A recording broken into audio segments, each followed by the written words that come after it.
Curiosity. What are you so curious about? Everything, Mr. Curiosity.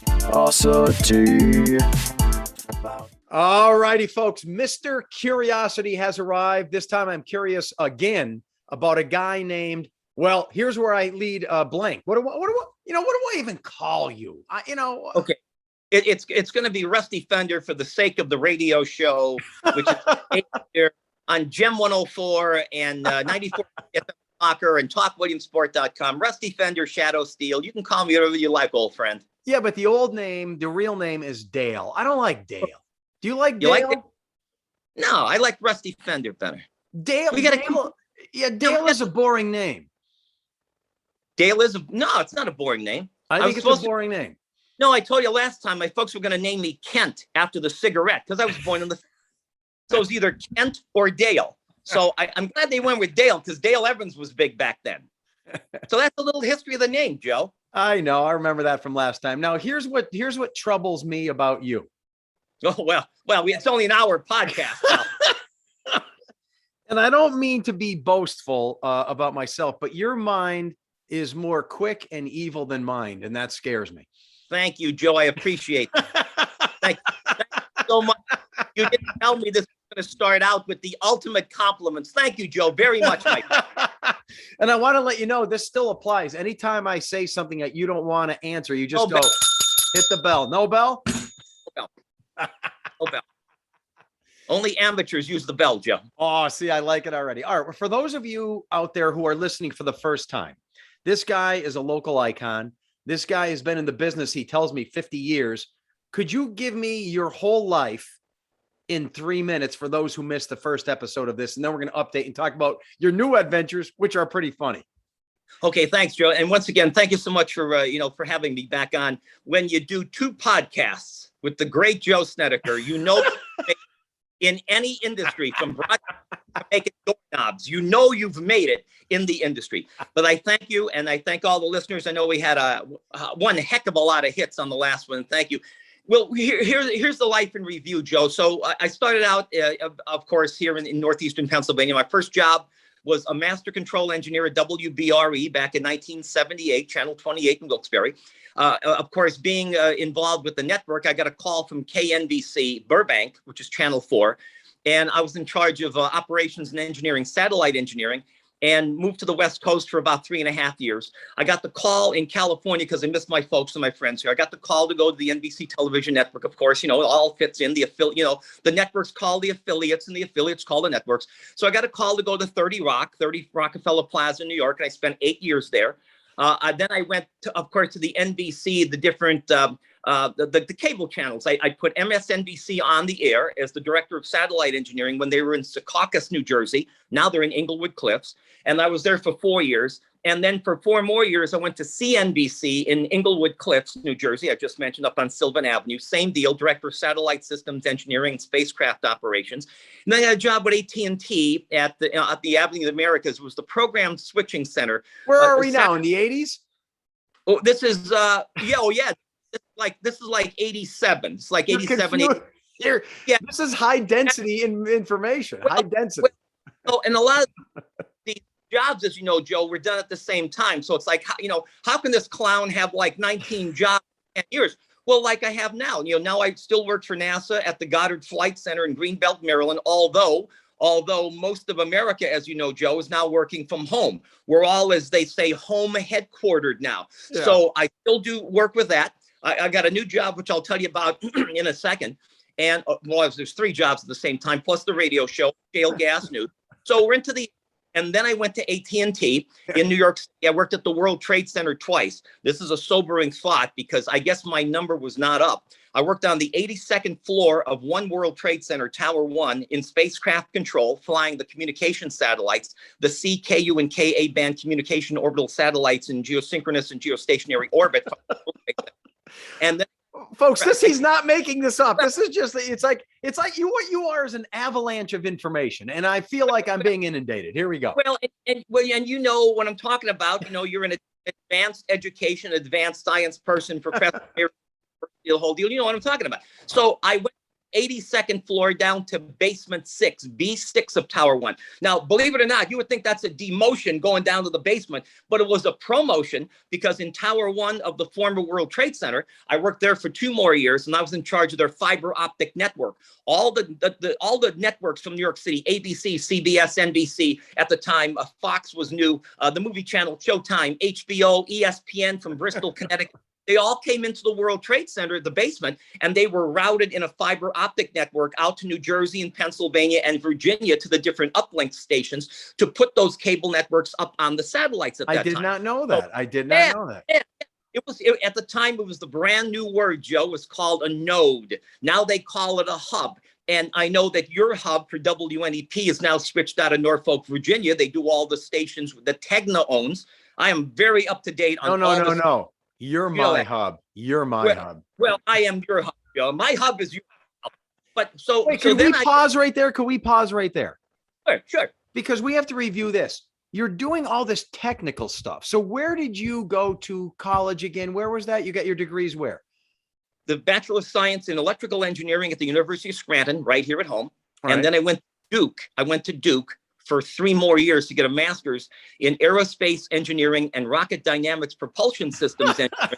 Graduated in 78. Now you can't make this stuff up. Yeah, no, but so stop right there. So you're one of those guys, because we all know them, and don't be offended, but this kind of nerdy math calculation guy, this numbers guy, you people are almost like computers walking around. You people. You people are you people. Who you calling you people? But I'm not offended by anything, Joe. So please continue. It seems like when you're that detailed with the numbers and you're entrenched in calculations and physics and math, that you people, I'm talking about you, seem to you a lot of times you lack maybe the warmth and the arts and the empathy and the creativity that puts you at another place in society. Are you like that? Are you more like a robot? Yes. I have no love for any living thing, Joe. I don't have love for people. I don't have love for children. I don't even have love for how I like nothing living in my life, Joe. Yes. And to be honest with you, as I told you the last time, and you can certainly relate to this, but as a kid, I read encyclopedias, the Encyclopedia Britannica and things, Americana at the time. Instead of going out and playing games, I still don't even know how you really play football. I don't watch football. I don't follow sports. So yes, I was the nerdy person. And as an only child, my mother, Lucille, as a teacher, my folks worked like dogs to put me through college. So, and again, no offense to anybody by this, but I had better with 5.5, 6 years of college, I had better do something better than to pack air pillows in boxes at a warehouse somewhere. So I wanted to underpromise and over-deliver in what I did in my career. I love it. So where do you get that from? Did I ask you last time? Is your dad or mom very scientific, mechanical? My mother. My father was the greatest guy in the world. He was the vice president of A&P supermarkets. At the time, they were Walmart before Walmart, the biggest chain of any kind. They went out of business about 15 years ago, 2015. So 6 years ago, they went out of business. And like all the old chains, Joe, they're all tied into big union contracts, high wages. And of course, like the Sears and the A&Ps, and they will all go into history because of the Amazons and the Zillows for selling houses and things. So it's a whole new world. And if these companies can't follow the new technology, they will be out of business. So let me get back to what I said. So when I went to New York, program center at AT&T on 32 Avenue of the Americas downtown, then I got transferred back to Hawley, Pennsylvania. And you probably know this, but Hawley is the main uplink for all of the AT&T facilities up until the late 1990s. I've seen those big, beautiful dishes. Absolutely. On Kimball's Road, right down from Lake Wallenpaupack on US 6. See, now wait, I've seen them. I know they're there, but I would have never remembered Kimball's Road. There again is your weird skill. Now, why do you remember all these little things? Well, don't forget, I worked there, and it's a part of the state game lands, and you come out over the Lackawaxen River and the rear end, the rear end of the facility there. I bet you know the length of Kimball Road. I bet you know the exact length. No, now that's really geeky. They didn't have that in the encyclopedia. Okay, all right, keep going. I'm sorry. mocking me, Joe. I won't be mocked. I will not be You said I can't insult you. Now you're taking it back.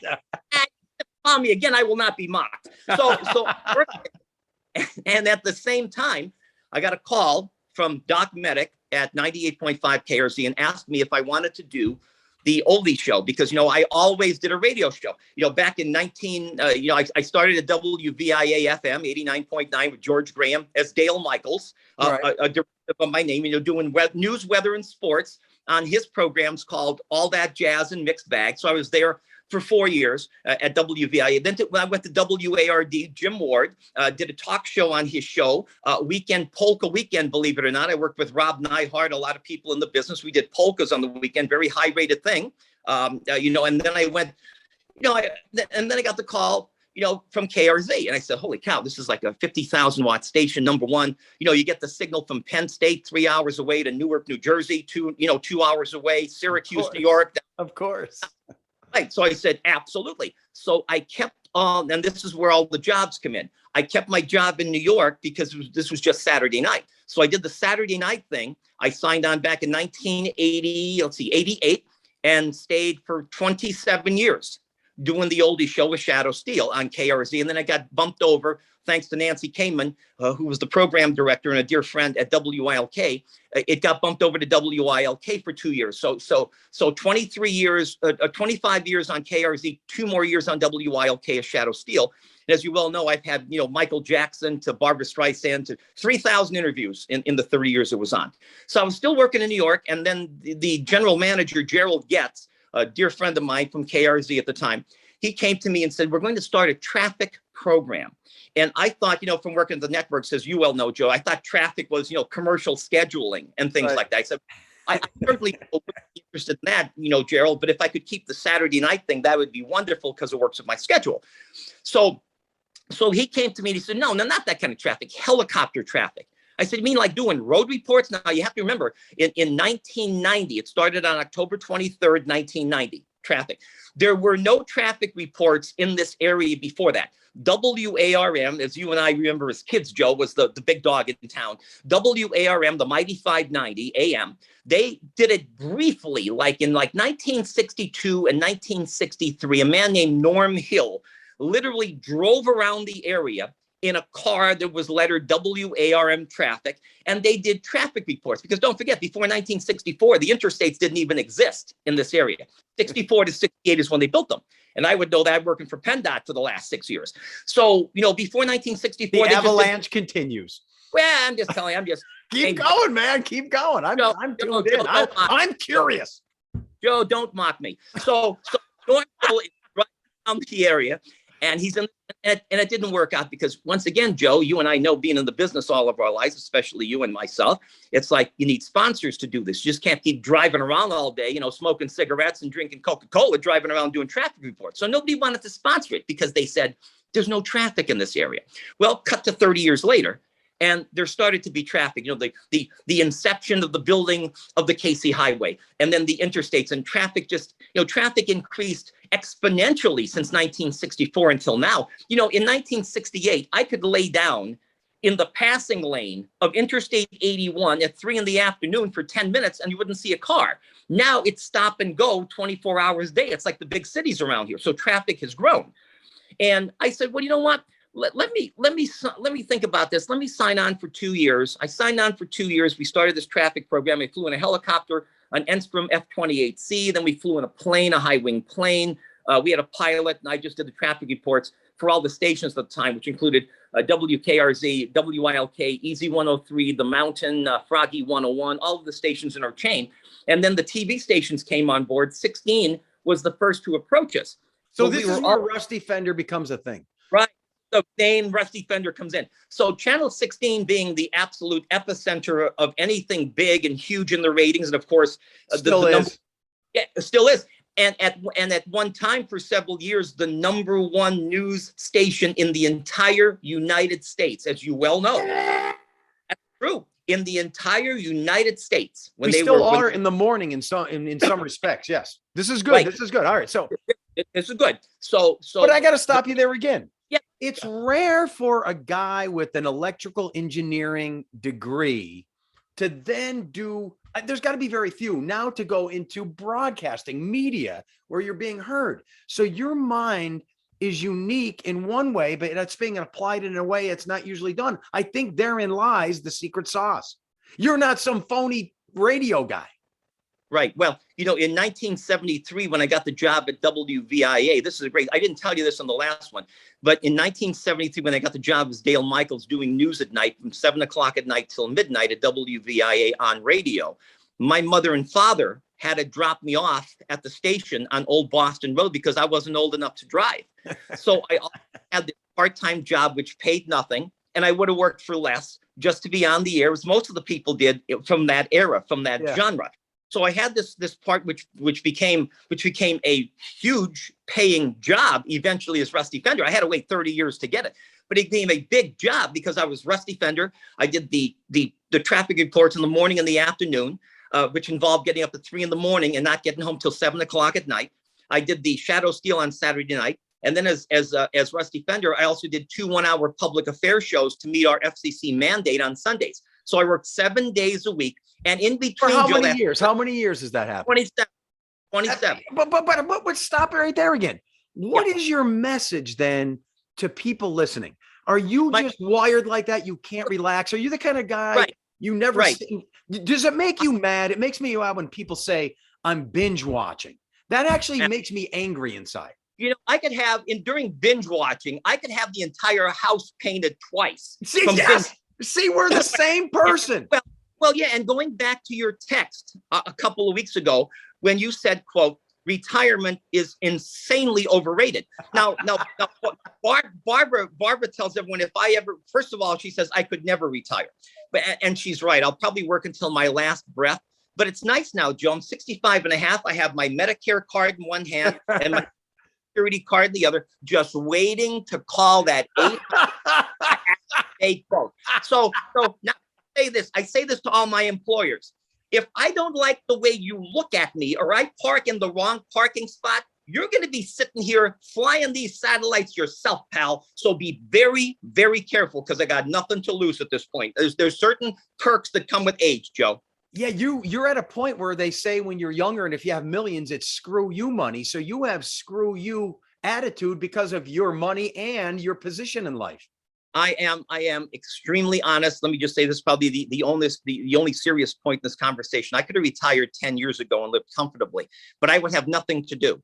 So now I'm doing these jobs just to do them. And here's the unfortunate part. Well, let me tell you about the new gig first of all, then we'll talk about the driver license. No. I want to stop again because we have this in common. I want to inject this. The message that I want to give to people from you and me, and maybe we're different in our wiring, but if you sit around and you binge watch or you relax, and if you take excessive naps, time on this planet is limited. You're here, if you're lucky, for 70 some years, and then it's over. I say to people, how dare you squander a moment of that time? I'm insulted when people say they binge watch. I'm insulted by my friends, and I'm probably wrong, when they say they're watching football all day. I'm insulted when people sit at a bar stool for 4 hours. Do you realize you are given the gift of life? How dare you spend it watching someone do something? Get every second of life and create, live life to the fullest. Do you agree with me? I echo that sentiment 100%. And when I worked the traffic from 3 a.m, we were on the air at 5 o'clock in the morning until 9. And then I was off from 9 o'clock.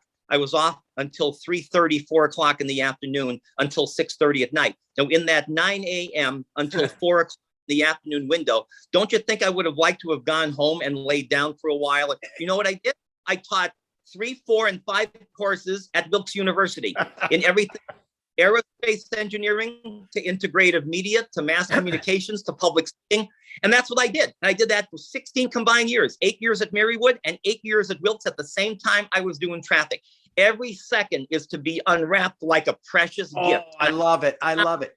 I know that sounds corny, Joe. No, it's like true. And you know what? We're not saying either. We're not asking people to work their life away. We're asking people to find something you love, and then it isn't work. Right, exactly. If you want to, and there's a health thing. this keeps me, this keeps me healthy. I've never had a cigarette. I've never had a beer. I've never done a drug. I don't even take Tylenol for a head. So, but now I eat a lot of fast food. I eat only fast food being on the road all day long.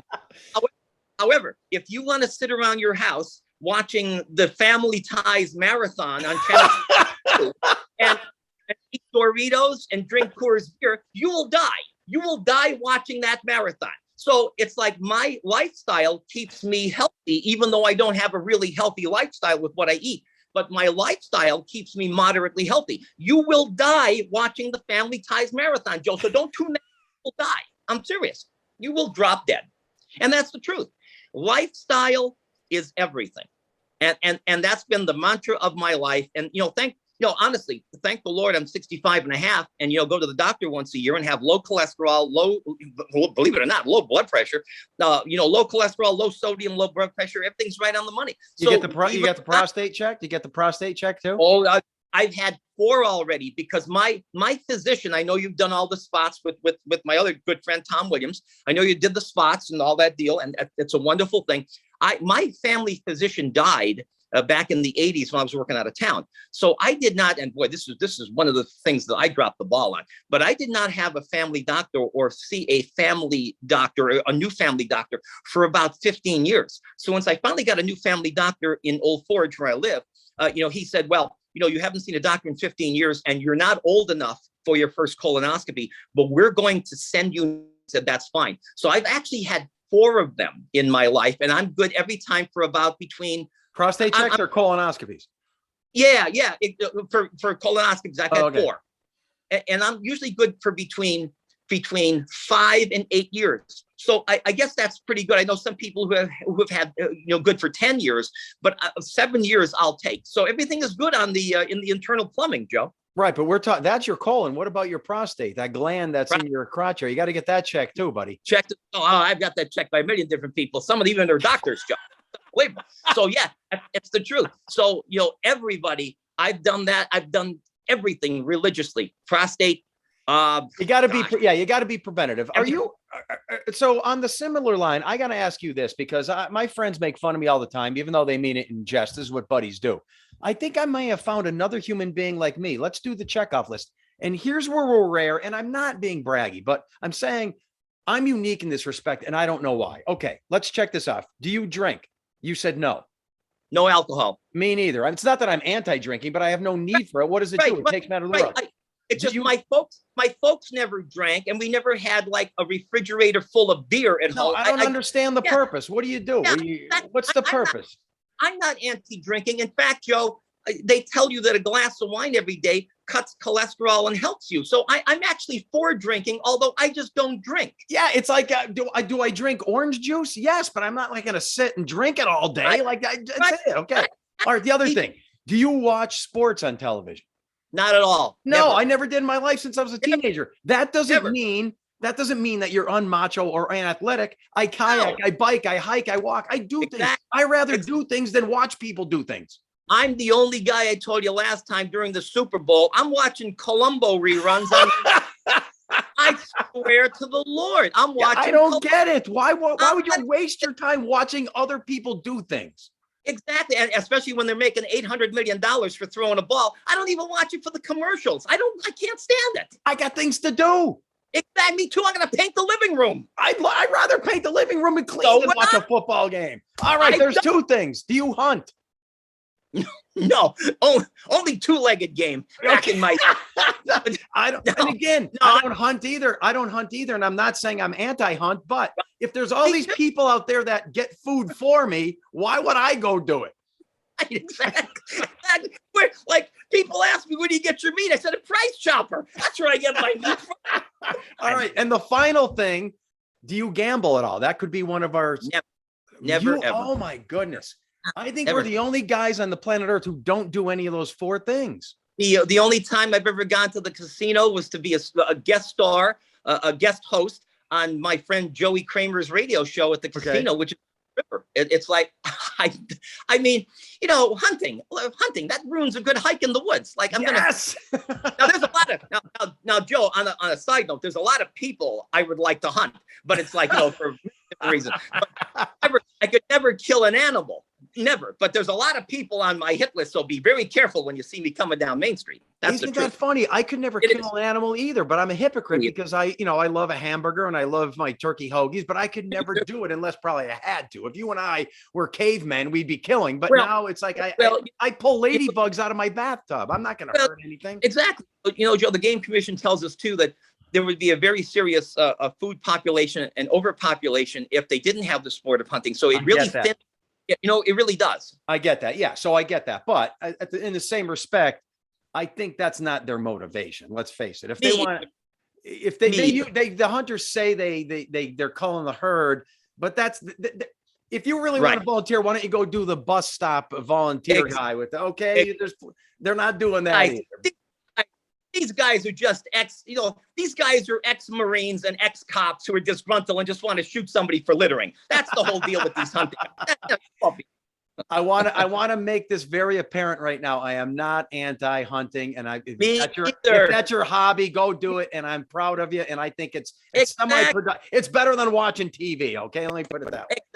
There's a guy right on the street here down from Barbara's house in Old Forge. He cuts the meat, he freezes it, and the pickup trucks here as of the Monday after Thanksgiving were lined up for 3 blocks. It's like, go for it. It's not my go for it. You're right though. I could have painted the living room 3 times. I'd rather do it. It's done I'm proud of, not pointing to a refrigerator full of venison. I want to show So once you were, and I don't want to get, this is where the bell might come out. I think I heard that you were somehow tossed out of the radio business. Is there any truth there? What you want to say? Well, we all were. As a matter of fact, one was walked out, one at a time, and it's a whole new business now. It's an entirely new business. There, when I was at the station, there were like 180 people in the place. That was to service 5 different radio stations. And, one by one, we were all, not renewed in contracts and things like that. Rocky and Sue was the first to go, then Kelly Kay, and then, right down to the other stations, Steve Corbett, who was a huge talk guy on WILK, and myself, Joe Thomas, Joe Thomas, everybody who was anybody at the station, succumbed to the fact that, interns were coming in and you can't really work cheaper than free. But it seems like a guy like you who is very valuable and smart and diverse would have held on. Was there more to it or no? You would think, but and everyone has told me that for someone who did 8 different jobs, 7 days a week, but it doesn't come to that because you can always get somebody else to do your job. Maybe not as well, but you can always get somebody else. And it's all down to the bottom line now. Look at the people the stations have lost all over the country. You used to have a midday person on radio from 9 o'clock in the morning when the morning show ended. So from 9 o'clock in the morning until noon, you used to have a midday girl or a midday guy. And then from noon until 3, you used to have a midday, a later midday guy or a midday gal. So what do they do now? The big companies, they made a deal with Ryan Seacrest, who's on every station in America. And from 9 o'clock in the morning until 3 in the afternoon, they eliminated two people at each radio station. And some of these companies own 600-700 stations. Look at what they saved in personnel and salaries alone. So they run Ryan Seacrest on his. He's a fake tool bag, isn't he? He's a definite tool. He's the most uninteresting person in the history of radio. And what you're listening to from 9 until 3. I'd rather you there. I want you there. I'd rather be there too. But it's like, from 9 until 3 is his recycled morning show from KIIS in Los Angeles. So they record his bits. They cut out the localities like, Los Angeles and Burbank and Covina and Glendale. Yeah, and then they clip in wherever it's playing. It's ridiculous. Could he be a cyborg? I think he exists, but he's another guy that was in the right, much like myself. He was in the right place at the right time. And, he made friends with Dick Clark. Dick Clark was a good friend of mine. He was on Saturday Night Live with the Oldies a million times with me. He would call whenever he had a special coming up, like the American Music Awards, the country music. No, but you're right. He's very uninteresting. He doesn't say anything clever. Exactly. There's nothing funny about him. He's just bland. I think he's a cyborg. Well, he may very well be. However, he's very successful, and whenever it's time to do something new, American Idol, he does that. He does New Year's Eve, Dick Clark's New Year's Rockin' Eve. He does the radio show. Maybe we're jealous.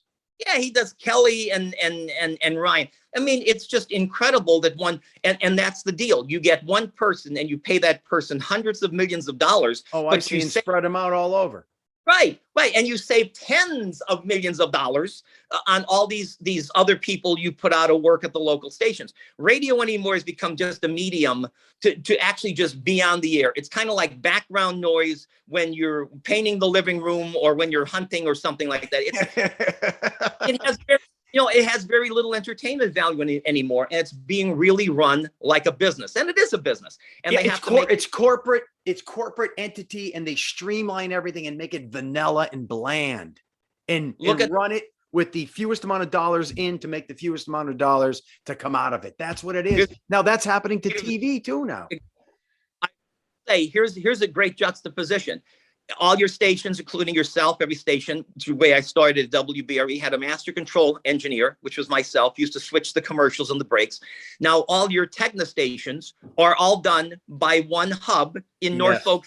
Yeah. So look at all the master control engineers and all the master control switchers and operators. They put out a work with technology. All your commercials are being switched from Norfolk, Virginia. I know folks at Tegna, they're building a brand new hub, I do believe, in Memphis. And they're going to have like a handful of people, and they eliminated hundreds and hundreds of people from all their local affiliated stations all over the country. So radio set the precedent for what television is doing now by what they call centralized hubs. Exactly, right.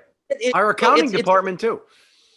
See that? Even the accounting department everything used to be localized. Traffic, all your commercials, they're all now being sent to Norfolk, Virginia for integration in your local system. So if you see a local ad here for, say, Scranton Toyota, one of your sponsors or whatever, it's all being switched from Norfolk, Virginia, not from Channel 16. So all the local advertising agencies will mail their product into, your central hub, and then that commercial for your area will be integrated into your local radio station like WNEP. But Rusty, in their defense, corporations exist to make money for the shareholders, and they're not meant to be touchy-feely entities. So they're making the most money they can in keeping the product good with the fewest amount of people. And I'm not saying it's good or bad, but that's what corporations do. So what do you feel about that?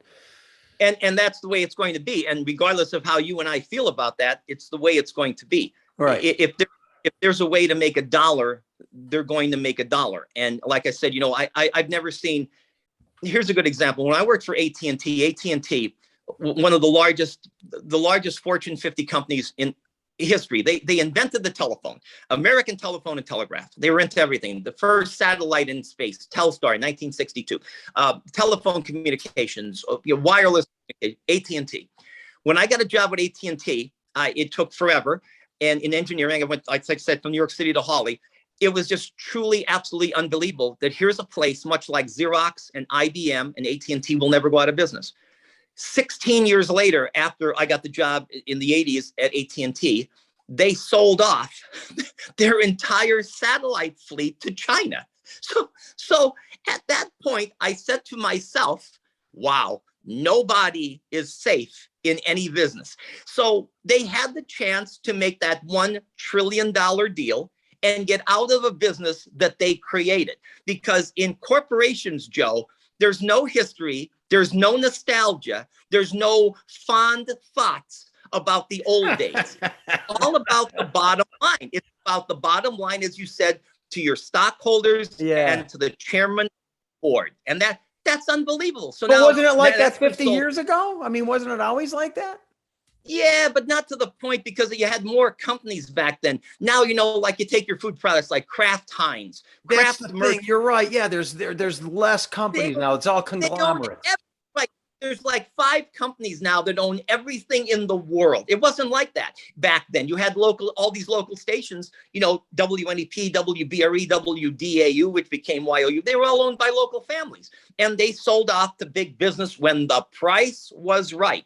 And most people will tell me, well, can you blame them? No, I can't, because you get one chance to make a good score, a big sale like that. And as Steve Winwood once said, when you see a chance, take it. And that's the truth.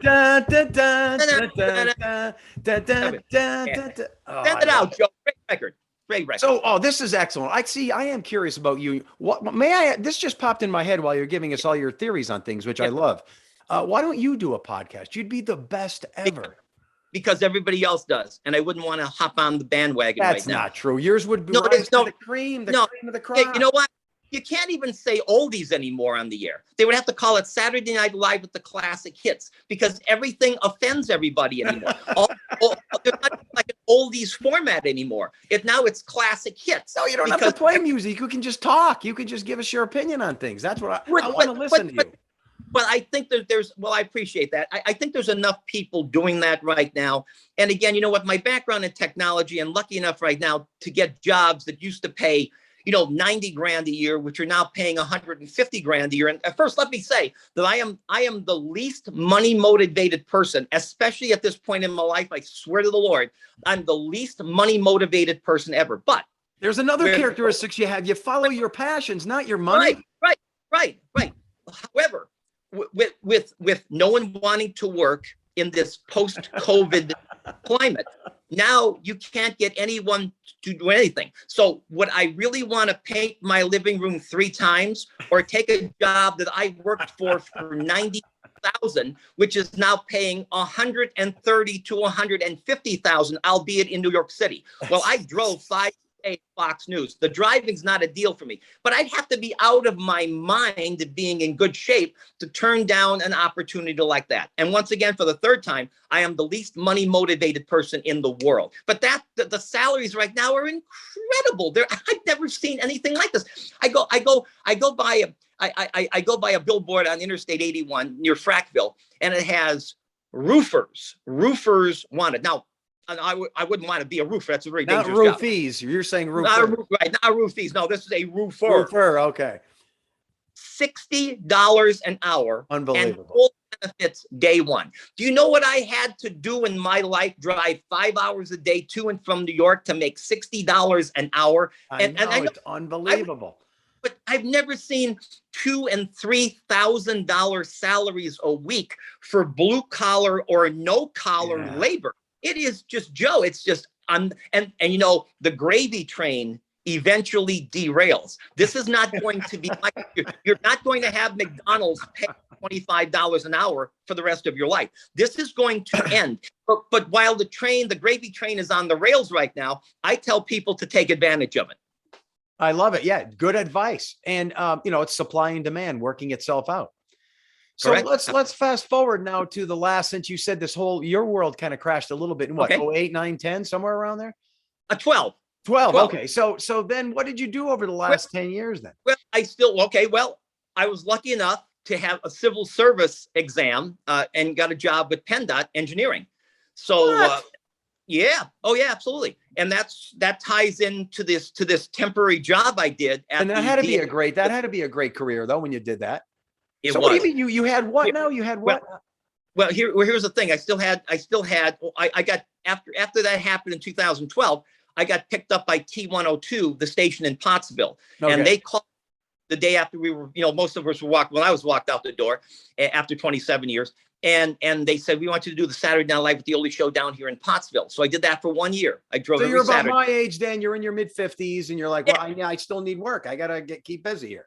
Well, and that didn't pay a heck of a lot. It paid, a couple $100 for going down, which was a good deal, back in 2013, year after 2012. So I did that, but I had already had other consulting jobs where I was working actually for a couple of places in New York City. I was working for a couple of vendors that did post-production for ABC and for CBS. I worked at CBS. Part-time. You were flying around doing stuff like that. Yeah, making more money than I did at the radio station and working 100 hours a week, as a matter of fact. So that's true. 7 days a week. If I figured out what I made at the radio station, I made $1.20 an hour because it was 107 days a week. So I made more money in a couple of hours, and it wasn't about the money at that point. You don't have any children, do you? No, never. No, So I was married. they're the money suckers. That'll take a lot away from you. So you must have gobs of money in the bank saved up, ready to go. I have pretty high expenses too. And, when you commute to New York City, you need that 150 grand because that's like making 60 in this area. It cost me $110 to park in Midtown a day. That's $550 a week. People don't make $550 a week. Then it costs, $16 to use the George Washington Bridge or the Holland Tunnel or Lincoln Tunnel. When did you start doing that New York thing? That was okay. Well, I worked for PennDOT and in engineering. And then, you had test, and, as you well know, in all seriousness, getting a state job is not easy. It is experience dependent. It is education dependent. And the worst part, it is a very political job. I think we all know that. So luckily, I knew some people. I thought those days are over. Nah, well, those days are never over. Just the faces change. That's the deal. So I was lucky enough to get in engineering because, again, structural bridge engineering, who knows about that stuff? And if you do, you're going to work for a public company. So you got that in 2010, 11? Well, I got that the week at the same time I was getting ready to leave T102. The Lindy Corporation called me from Pittston, Scott Lindy, and he wanted to know if I wanted to come up and work in the fracking industry as a field engineer. And I said, well, I know nothing about fracking. My degree is in aerospace engineering. He said, hey, don't worry about it. What do you mean, don't worry about it? I don't know much about fracking. He said, well, come on up. We're with the largest third level. It's all about pipes and torque anyway, right? Exactly. It's about digging a hole, put the pipe in. So I went up and I was there, which started this radio show, the Shale Gas News, Shale Gas. That's where we left off with the last podcast, right? So I worked for Lindy and still do indirectly with the radio show. I worked for them for a year doing all the fracking in Bradford, Tioga, Sullivan, Wyoming, and Susquehanna counties, the big five. And what did you do? What does that involve? I was a supervisor. I did everything from, be in the field and supervise the welding, the flux core stick welding, the shielded metal arc welding. The core stick. Yeah, each position of the pipe where each weld is in the gas pipe. I don't know what a flux core stick is. I don't know what that is. It's the type of welding they use. Big shielded metal arc, flux core stick. All right, stop. Wait a minute, I'm the guy with the belt. So I worked for a year when PennDOT called.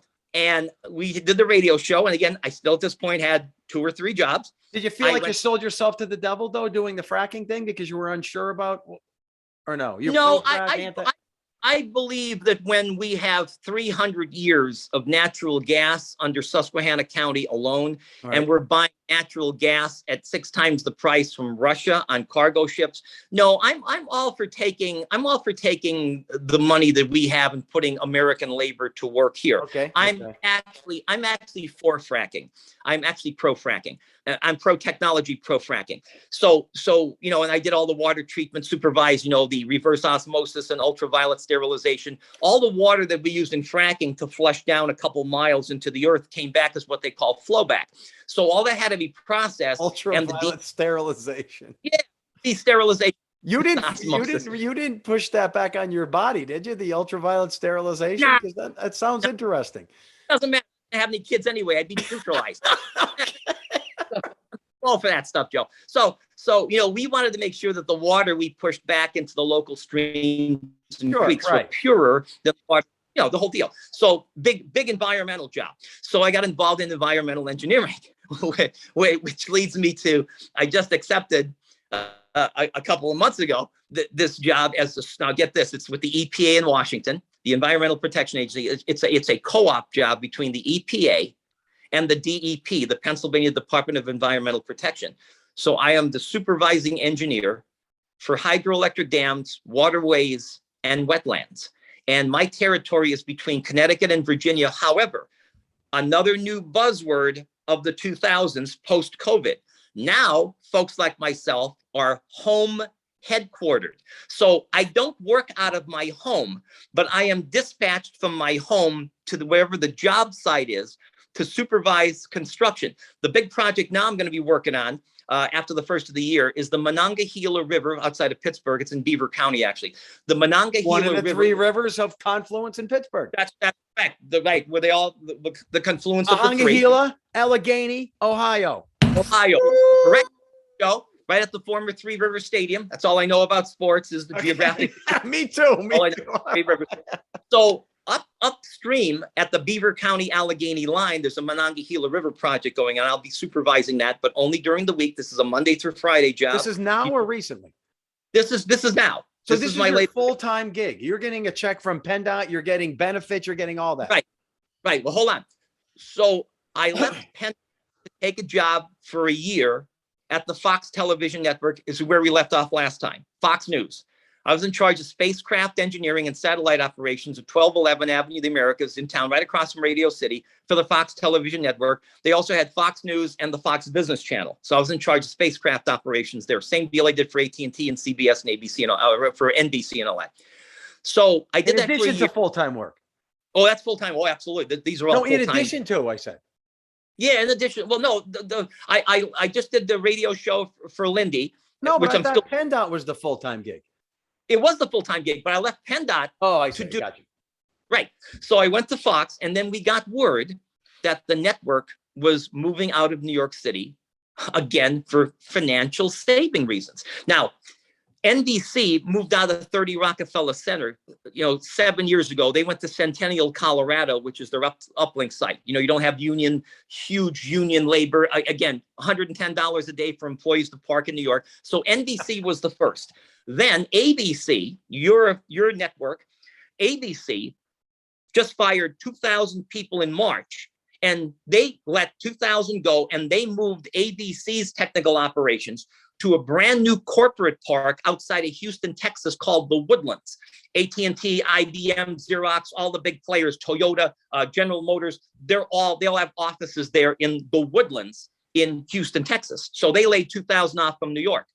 Now, Fox moved to Tempe, Arizona, because they got a huge tax break from the city of Phoenix, of which Tempe is a quasi-suburb. Too much information.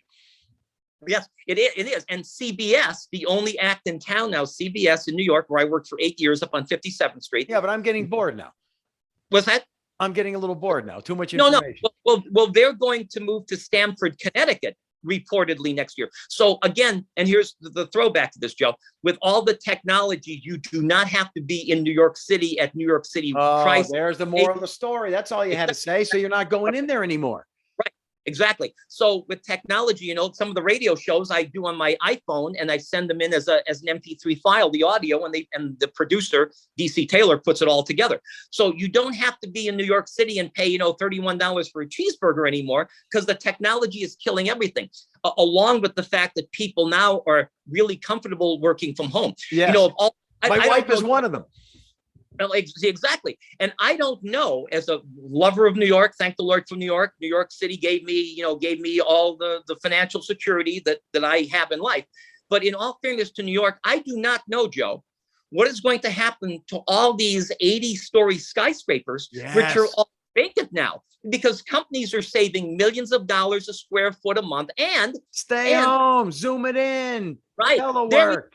They're even paying for the employees high-speed internet access at home to keep them home. So I don't know what is going to happen to these big cities with these 80-story skyscrapers, because they're all vacant. Is this you now? You're working from home.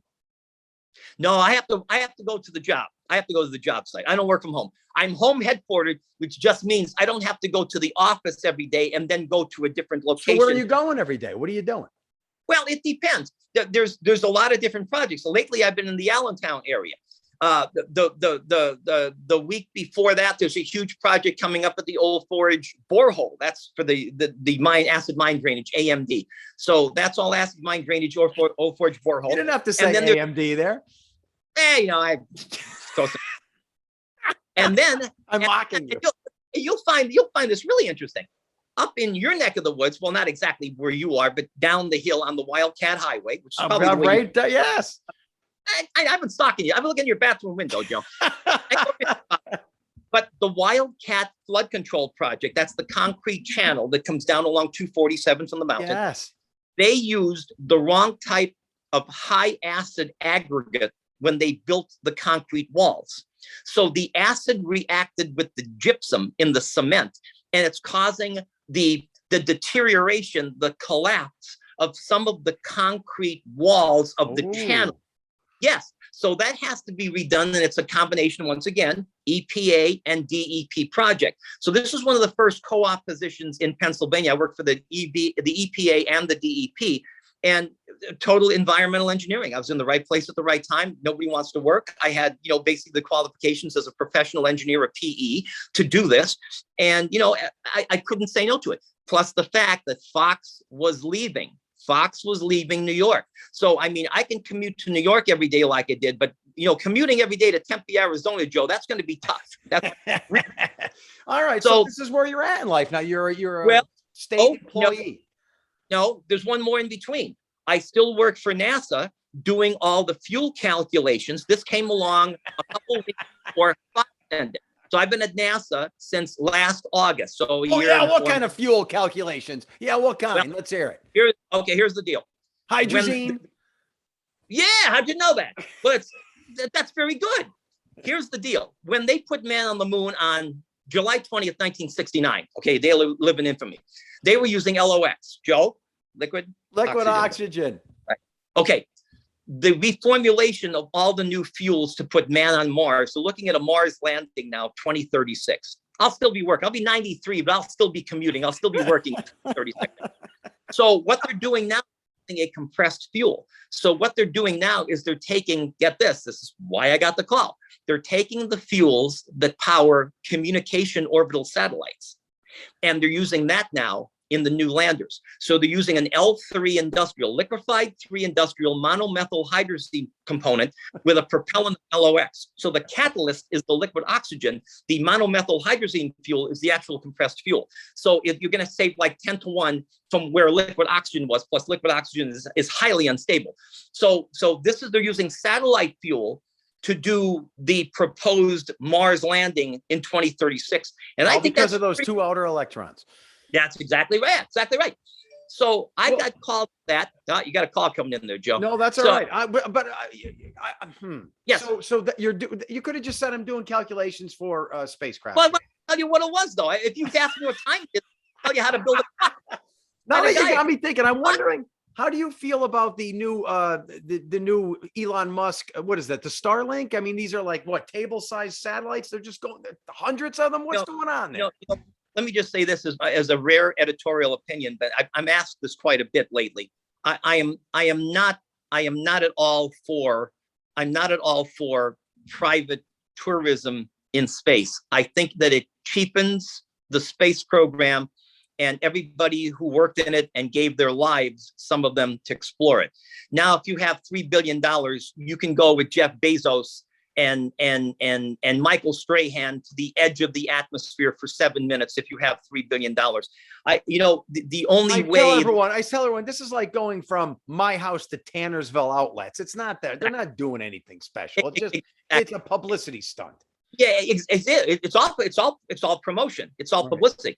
I think it cheapens the program, Joe. If we're going back to the moon by 2024, that's on schedule. 2036 manned Mars landing. It's like it cheapens the spacecraft to know that people are just kind of like joyriding in space now because you're Elon Musk and you're Jeff Bezos. However, let me just say this about the LEO, the low Earth orbit. That's 33.3 miles. The low Earth orbit satellites that Musk is putting up, I think, is a very good thing because competition is good. They are going to get low rural internet for people that can't get internet. $100 a month. I'll take that. People who've never had internet or have to go on a dish, which again is the only player in town, so they can charge you $10,000 a minute. Yeah, some more competition. I love it. Right. So I didn't want to tie in the joyriding, Joe, with the very necessary internet, because let's face it, you can do anything now from the internet. This will only get better, faster, and cheaper. So I do believe his low Earth orbit satellites every maybe 4 degree spacing. So 4. So 160 miles. It's 2 degree spacing now. So it's 40 miles by 40 miles by 40 miles by 40 miles. 40 miles. It's 2 degrees at 23,000 miles. So this will be 33 miles, 4 degrees. So about 160 miles. I do believe that rough figuring. I do believe that will be a boon to the people in farmlands and areas where there are no overhead wires. Yeah, and that's no, good. that's All right, I want to just say this to all those calculations. Shut up. Okay, shut up. If anybody who can appreciate that, you can. I sure can. All right. So this is your life now. I mean, do you feel good about it all? Yeah, I do. I just did 8 months at again, while working at NASA from home. I did 8 months to help out a dear friend of mine at the driver license center. This is what a juxtaposition. Whoa. So like driver's license center. Here, hold on. I'm gonna write your promo for you. Okay. If you think that catching fish in the Bering Sea is the world's most dangerous job on Deadliest Catch, think again. Get a job at the DMV. That's the most dangerous job in America because people are just. I've never had a. Where was this? What were you doing? I don't get it. Good friend, we have a couple minutes, right, Joe? Well, for this we do. Where was this, and what was your duty? A good friend of mine named Bernie Biros. Bernie worked for the state for 116 years. Bernie ran every DMV from Waverly, New York, at the New York State border, all the way down to the Lehigh Valley, all the driver license centers. And by the way, here's a piece of trivia, Joe, you probably didn't know. Pennsylvania has no DMVs. They're all DLCs. They privatized the Department of Motor Vehicles decades ago, like New Jersey did. So when people say go to the DMV, they don't mean go to the driver license center. They mean go to a title and tag service like AAA or Northeast Title and Tag or Leonard's or Gahan. So Pennsylvania has no DMVs. They have DLCs, driver license centers. My DMV down the road in Dunmore is owned by some company, some guy. That is the building is, and that's where I've been at for the last year working because it was a PennDOT tie-in. So Bernie Biros, who was retiring from PennDOT. Is he the Biros septic guy? No, I asked him that. He's not related. So, and they do a lot of advertising on your station, by the way, the Bureau septic tank folks. You like septic systems, or you rather utility? No, I don't like. Do I like them? Yeah. I'm not much. I'm a city guy. I'm not much for flushing yeast cakes down my toilet. But you got to do what you got to do for biodegradable. All right, let's go back to that. Okay, So Bernie called me, and after I got done asking if I wanted to come and help him because he was retiring and he had a couple of spots for like document examiners and driver license examiners, he said, Rusty, you have a civil service exam that's still valid on file, because don't forget, to get a job with the state, you have the civil service test. You and everybody who took the exam. You're already doing a million other things. Why would you say yes to that? Well, I'm sorry that I did, but I'm glad I helped the man out. So I turned the job down twice, and he called me for the third time. He said, can you just help me for a few months, for 6 months? I said, okay, I'll tell you what, this works really well because the DMV, the DLCs, we'll call them the DMVs just for the sake of this. All right. The DMV, Mondays. I said, okay, this will work out because I work from home. I work from home usually Mondays, Tuesdays, Wednesdays for NASA. Okay, fine. So I can. So I got a job at my PennDOT benefits and everything carried over. I didn't have to take the NASA benefits, so that was a boon to me. And I worked at the driver license center, and let me tell you. Yeah, but okay, so I go into the driver's license center and I see people all over. Which guy are you? Where are you? I am the first point of contact who looked like I was just crucified, with a guy poking a sponge full of salt brine in my face. I am the guy on the wooden cross. I am the guy that the kids are screaming, kill him, kill him, kill him. Why? What was so? Kill him. I'm glad we waited till the last. This is just, you'd have to pay me $12 million a week to ever do this job. You show up at what time? 9 o'clock, 10 o'clock? I worked with the greatest people I've ever worked with in my 267 jobs. The greatest people. People are annoying the public? See, first of all, here's the deal. I coined a new term.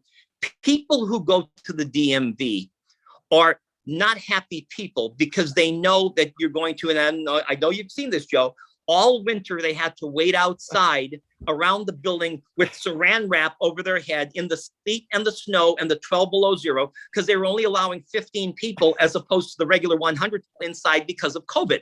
So you had to wait outside for sometimes 2 hours in bone chilling, bone numbing temperatures. And then you got inside. Say, you come in, you saw the guy on the, I'm there with my hands outstretched and the kids poking Brian, and they say, I get my real ID. So real ID is the single point of failure of why everybody is mad. So, okay, so here we go. First I don't have one yet, should I?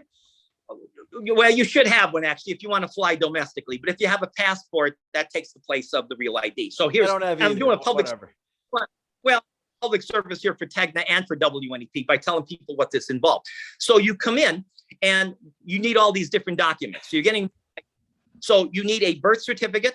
You need a social security card, which nobody has. You need 2 pieces of mail to come to your Pennsylvania address to show that you are a resident of the state. Because a lot of folks who go to the DMV, the DLC, they all own homes in Pennsylvania, but they live in Brooklyn and in New Jersey. But they all have Pennsylvania addresses. So you have to show that your billing and your service is the same to get this real ID. And no one has that. Well, people have the wrong. That seems easy to fake. Well, and that's the thing. I had to go, believe it or not, I had to go through extensive weekly training to recognize fake documents. Everything is counterfeited, to know who signs what document. So if you have a birth certificate, Joe, like I did from 1956, that's not going to work for real ID because my birth certificate was from Pittston Hospital with the 2 little feet on the back. Well, all that stuff has been thrown away. They're all souvenirs. Because when all these hospitals went out of business, like Taylor Hospital and Pittston Hospital and all these little local hospitals, they were taken over by the state. The records were taken over by the state. So if you bring in a birth certificate from Pittston Hospital, it's not going to work. If you bring in a marriage license signed by Father Joe or Reverend Pete or Rabbi Benowitz, right, that's not going to work. So people are coming in with all these documents which have spider webs and cobwebs all over and saying, this is the one I've had from 1940, you moron on the cross. And then they get mad at you. Well, right, yeah, but they're mad at me, right? And I'm saying, well, that's why it's not going to work, ma'am, because it's from 1940. And if I could climb down from this cross, I would slap your face for talking to me like that. So you need all new documents, ma'am. So they go out, they call me 4-letter words, they slam the door, they break the glass, it is truly on. If I could, I tell them this every day. If I could get permission to film a reality show at the DLC, I would take Dancing with the Stars right off the air overnight. I would have the #1 show. They would say, who could write? So every day, that's what you were doing for a while? Like how long before? Yeah. But what about a guy like me who has to get his photo license renewed? Are you dealing with people like me too, or no? Well, yeah. Like I can, the fix is in. I can get you in on a deal like that. No, but I'm saying if I just need, you were dealing with not only those issues you brought up, but if I just need a photo ID, whether you need anything, Joe, you have to wait in that endless line of disgruntled, pre-aggravated people outside. So whether you need just a photo or an address change, or you want to take a CDL, a commercial driver license test, you want to get real ID, you want to change the name with your marriage license. You had to deal with all that. All that. And it's just nonstop. It's like, it's the biggest line. And again, COVID really exacerbated that by making people hide. And then when you got inside, you didn't have the right stuff. So that's why you were really, and then it's going to cost you $30 for a new birth certificate, $40 for a marriage license. If the person is dead, you need a death decree, and then you need a divorce certificate. So this is a very expensive proposition to get real ID. And real ID, Joe, is nothing more than a cheapened passport. You will need it to fly domestically or to get into military bases or in some federal buildings. But a passport trumps everything because you still need a passport to fly internationally. Although most people are getting the real ID now because they only travel domestically, much like myself. Well, Rusty, this is my theory why socialism and communism can never work. All you had to do is privatize that whole service, and there'd be a million outlets and people would be able to go in, smiling faces, and it would be done quick and easy. This is why you can't have government run everything. Well, and you and I, again, around the same page. And that's why 2 years ago, the state of New Jersey, because I lived in New Jersey many times, I had an apartment there when I couldn't make it home. New Jersey privatized this a couple of years ago, and the results have never been better. Yeah. Pennsylvania 30 years ago privatized it, and they went to the as I just said, the title and tag services, Northeast Title and Tag. And now they're great. Right. And that's when they changed the name of, you're right, Joe. And that's when they changed the name from the DMV to the DLC. It's just licenses. And you're right, Joe. And they're great. And it works. And people tell me they're into these places in 10 minutes and out. And that's why they work. And Government services never give a damn. That's just the way it is, because they're just there.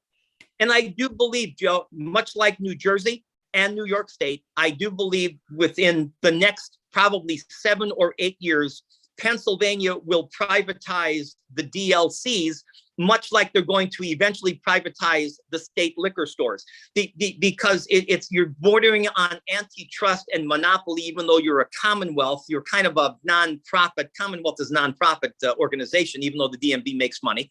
But I do believe that privatization is definitely the goal. That's the answer. So how long did you do that before you almost killed yourself? Let's see. Before I kill, how long did I do that? I did that for 678 years.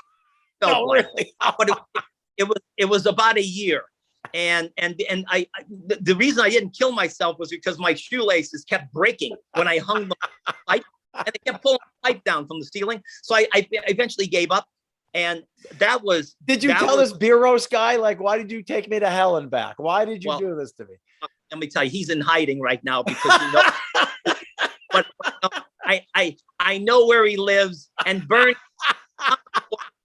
I know where you live. I cruised by your house 3 a.m. Bernie, I'm coming for you, pal. When he said, "Hey, Rusty, don't worry about it. This is a job you'll never forget." Well, Bernie, you were right, Bernie. I'll never forget this job. So I bet you got the opportunity to meet a lot of attractive women, though, right? Believe it or not, there haven't been that many in. What, they need licenses too. Well, they need license, but a lot of the real hot ones do it online because they're all bundled up. They look like they just came from the Ukraine, you know. So I'm not there to look for women, you know. By the way, Barbara and I are getting married. I this to you next June in Los Angeles. My favorite place, because I worked out there for 4 years for KNBC, and Barbara's least favorite place. So here's a great tie-in. A couple of months ago. I better say I'm happy for you. It's a standard issue response. Well, yeah, thank you. We've been together 20 years. You know, it's one of these deals. So she wants your inheritance. She does want me. I want to make sure it goes to her and not to the DLC. That's why I make sure. So I had a couple of connections at Caltrans. Now, as you all know, Joe, Caltrans, California Transportation, is the PennDOT of California. So I sent a couple of inquiries out there as a bridge engineer and a PE, a professional engineer.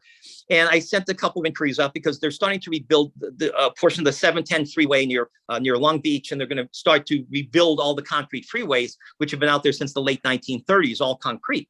So I sent it in just as a matter of fact, explained the situation. I got a call back about 2 weeks later from one of the main engineers at Caltrans. And he said, "When can you start?" Jokingly, I said, "I could probably start next July." He goes, "No, seriously." He said, 2 months before you come out here, call me or send me an email, and we will have things coming up, big projects we're starting to arrange next summer for the Los Angeles area, which is where I want to retire. If Barbara comes with me, that's fine. If she wants to stay here, I'll visit 4 times a year on all the important holidays, Groundhog Day, Arbor Day, things like that. But I will be. Could this be another? Wait. Could this be another overlapping characteristic? You're not a big holiday guy. You're not a big holiday guy. I'll come back here and work holidays. So this is another job at Caltrans, right? So this may be, now with my luck, now the guy who, you know, who's baiting me for this position, he won't be there, you know, next year. But I would love to be in charge of one of the project engineering divisions for Caltrans while I'm out there. So maybe when I get married in June, I'm going to stay there at that point. And then Barbara will stay here. When she eventually retires, will join me. This is good. So then we can do a podcast next year from California with a local guy. That's you, Joe. I mean, yeah, absolutely. I mean, you think big, you know, people around here think a big podcast is getting somebody from Binghamton. This is bigger than Binghamton, Joe. Los Angeles. So So another job could be coming up, Joe. So another resume. I turned my 18th resume. But the it was saga really and dynamo of your life continued. I had only wished that you had come in for your real ID when I was at the Dunmore DLC. I would have tormented you. I would have made you stand outside with plastic bags. But in all fairness, To make it even worse for you, I wouldn't have trimmed my nose hairs for 3 weeks. So they would have been, I would have been like a crayfish. Look. You would have been in and out, Joe. You wouldn't even have known you had the photo till you got out in your car. I would have gotten you in and out so fast. But people don't have a really, good view about going to a driver's license center in general, because it takes a very long time because there's a million people ahead of you. But I cannot believe that you just out of nowhere said about the privatizing, because I've been saying that since I worked for the state. And again, the state has been very, very kind to me in many different positions, especially engineering with PennDOT. But I think privatization in these areas, Joe, I think is inevitable. It's inevitable. You cannot expect people, Joe, to wait outside for 4 hours in -15 in a snowstorm to get a photo taken. You just can't do it. And I realize COVID had a lot. It's not the state that wanted to do that. But the people working there don't give a damn because it's not privately owned. There's no incentive. They're going to get paid whether they're happy or sad. That's just the way government works. It's a bureaucratic, dark, deep trough of loneliness. And I can only agree with that. And you are right, as much as it will hurt some people to say that, because the people at the DLC in Dunmore care a lot. They go out and check people in line. I was one of the people that went out in that snowstorm and sleet and made sure the line around the building that the people had the right things, the right documents. So when they came in, I'm not saying they don't care, but there's no real incentive on a private sector that you have. There isn't. I mean, look at all these government jobs. I mean, all you have to do is show up. And now with COVID, you don't even have to show up anymore. Dude, I was an 11-year public high school teacher. And whether you're the best teacher and most devoted to the kids or a piece of garbage, you're going to get your job. You're going to keep your job in the year. You're going to get a salary increase. There's no incentive, right? That's the problem. Exactly. And you're at a top-rated school. You're at Carbondale area. That's a top school. And I mean, but there's no real incentive. You start, I did it at NASA at the same thing, whether I had 44 years in engineering, 44 years in engineering, or I had 4 years, I started at that GS level. Yes. Where I could either been some nose picker from Knoxon who got this, or a 44-year New York City engineer, but you start at the same salary from here to Hawaii. And you're right. And even Neil Armstrong, who walked on the moon, got the same amount as pay as a guy who was in NASA the same length of time who sat in Houston. It didn't matter.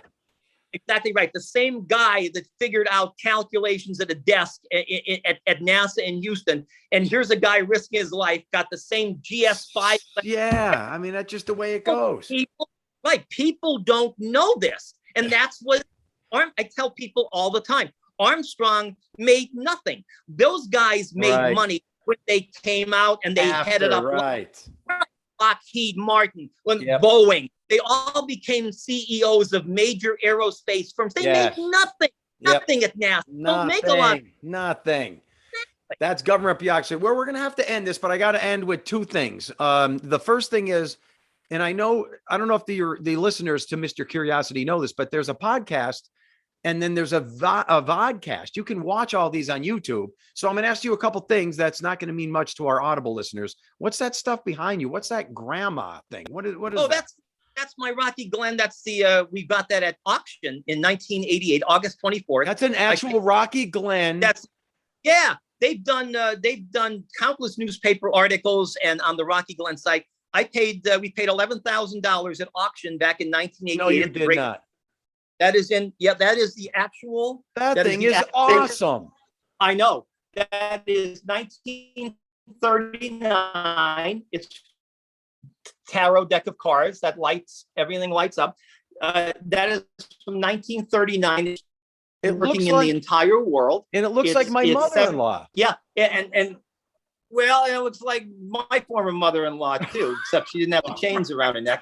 But it's like, so this we got, and then Weller Woodworking in Hamlin, when they were located in Hamlin, Weller Woodworking, Chris Weller, they redid the entire cabinet. It's all set for the coin play like it was at Rocky Glen, fully redone. And right now, this is valued a little over $125,000 in the collector's market. And Barbara says, "Sell it." Sell it now. Oh my God! I said, oh my God! I Folks, know. you can see this on YouTube. And here's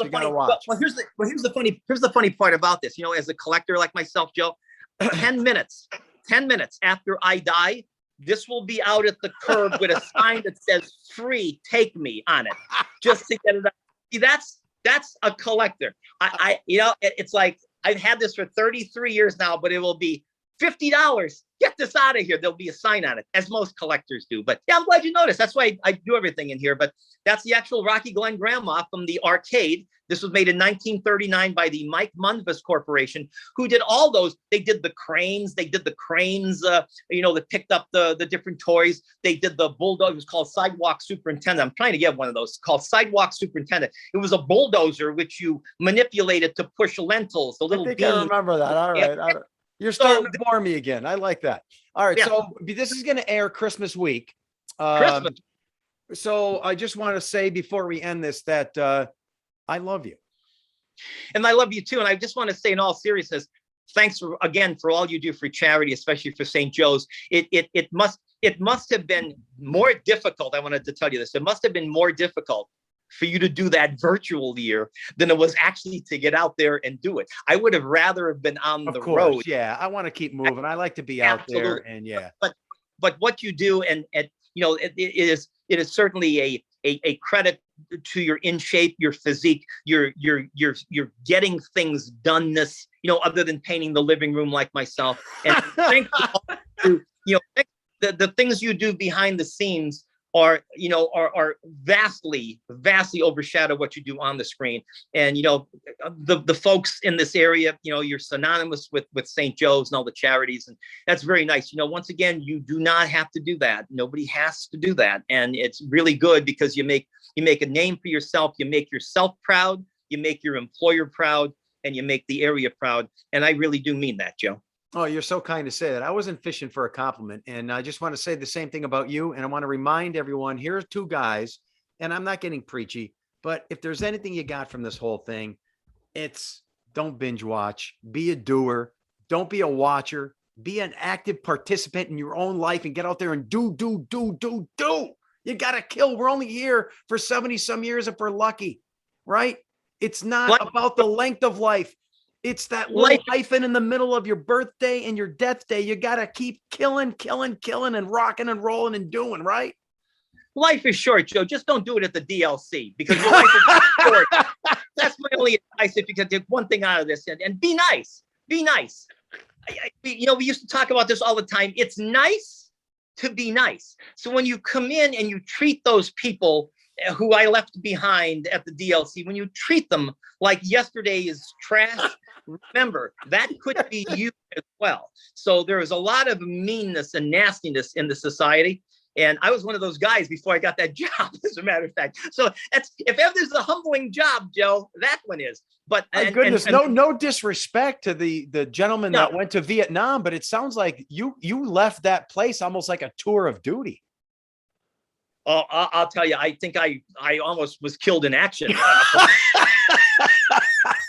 But the biggest thing to take out of this whole conversation, Joe, is that Bernie Biros. Bernie, I'm coming for you, pal. I'm coming for you. I'm going to try and get you before the holidays, but I'm coming for you, Bernie. Rusty, Dale, happy solstice, brother. I love you. Keep in touch, Joe. Thanks for everything, and I'll see you on TV. Keep on rocking in the free world, brother. You too, buddy boy. Curiosity. What are you so curious about? Everything, Mr. Curiosity. About